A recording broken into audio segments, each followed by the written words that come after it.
Assalamualaikum warahmatullahi wabarakatuh. Perkenalkan, nama saya Rizka Satalita dengan NIM 24040079. Di sini saya akan menjelaskan presentasikan hasil simulasi program yang saya buat menggunakan LD Micro dan kemudian saya uji menggunakan Proteus. Tujuan dari simulasi ini adalah untuk memastikan bahwa logika program yang telah dibuat dapat dijalankan dengan benar oleh microcontroller sebelum diterapkan pada perangkat keras yang sebenarnya. Sebelum simulasi, saya akan menjelaskan terlebih dahulu program yang dibuat pada LD Micro. Jadi LD Micro merupakan software yang digunakan untuk membuat program microcontroller menggunakan bahasa ladder diagram.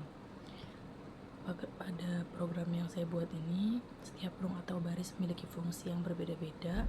Pada bagian awal ladder diagram terdapat input berupa push button yang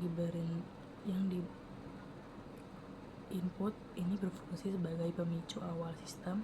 Kemudian tombol ditekan, microcontroller akan mendeteksi adanya perubahan logika dari kondisi off menjadi on, sehingga program mulai menjalankan instruksi berikutnya. Setelah itu, terdapat beberapa kondisi pembanding, yaitu DKP kurang dari 9, DKP sama dengan 10, dan DKP sama dengan 11. Variabel DKP di sini digunakan sebagai penanda kondisi atau status program. Dengan adanya pembanding tersebut, program dapat menentukan proses mana yang harus dijalankan berdasarkan nilai yang sedang aktif. Misalnya nilai DKP masih kurang dari 9, maka program akan tetap menjalankan proses tertentu. Kemudian ketika nilai DKP berubah menjadi 10 atau 11, sistem akan berpindah ke proses berikutnya sesuai dengan logika yang telah dibuat. Jadi, setiap nilai DKP memiliki fungsi sebagai penentu kerja sistem. Selanjutnya terdapat instruksi OSR atau One Shot Rising. Fungsi ini adalah mendeteksi perubahan sinyal dari off menjadi on hanya satu kali. Dengan demikian, walaupun tombol ditekan agak lama, sistem tetap hanya membaca satu kali perintah. Selain OSR, terdapat juga OSF atau One Shot Falling, yaitu yang mendeteksi perubahan dari kondisi on menjadi off saat tombol dilepas. Kedua instruksi ini sangat penting karena menghindari pembacaan berulang akibat efek bouncing pada push button. Berikutnya terdapat banyak instruksi move atau move.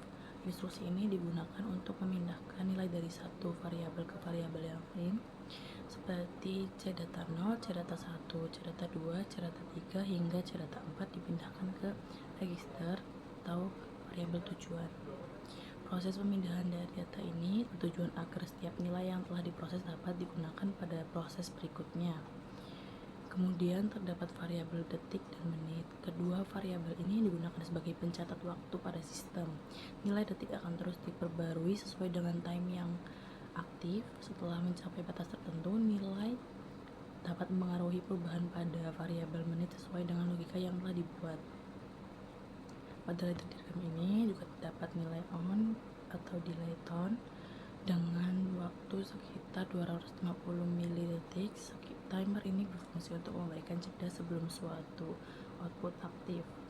Jeda tersebut sangat penting agar proses tidak berjalan terlalu cepat dan sistem memiliki waktu untuk menyelesaikan instruksi secara berurutan.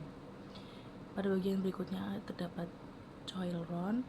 Coil ini berfungsi sebagai indikator bahwa sistem sedang berada pada kondisi aktif. Ketika semua syarat pada ruang terpenuhi, coil akan berubah menjadi on dan mengaktifkan proses selanjutnya. Selain itu, terdapat juga instruksi reset, memiliki pengembalian nilai variabel kontrol maupun status sistem ke kondisi awal. Setelah seluruh ladder diagram selesai dibuat ini, langkah berikutnya adalah melakukan proses compile pada LD Micro. Hasil dari proses compile berupa file hex yang berisi kode mesin hasil konversi dari ladder diagram. File hex inilah yang kemudian dimasukkan ke dalam microcontroller. Pada Proteus, rangkaian telah disusun menggunakan microcontroller beserta komponen input dan output yang diperlukan. Setelah file hex dimasukkan ke microcontroller, simulasi dijalankan, menekan tombol run. Saat simulasi dimulai, microcontroller langsung mengeksekusi program yang sebelumnya dibuat di LD Micro. Ketika push button ditekan, sinyal input dibaca oleh microcontroller Kemudian sistem memberikan kondisi DKP, menjalankan instruksi one shot. Setelah aktif, timer memindahkan data menggunakan move, memperbarui nilai detik dan menit, kemudian mengaktifkan output sesuai dengan kondisi yang telah diprogram. Selama simulasi berlangsung, seluruh perubahan dapat diamati secara langsung pada Proteus. Berdasarkan hasil simulasi yang telah dilakukan, seluruh rangkaian dapat bekerja sesuai dengan logika program. Setiap input menghasilkan respon yang sesuai. Timer berjalan dengan baik. Perpindahan data menggunakan instruksi move berlangsung dengan benar.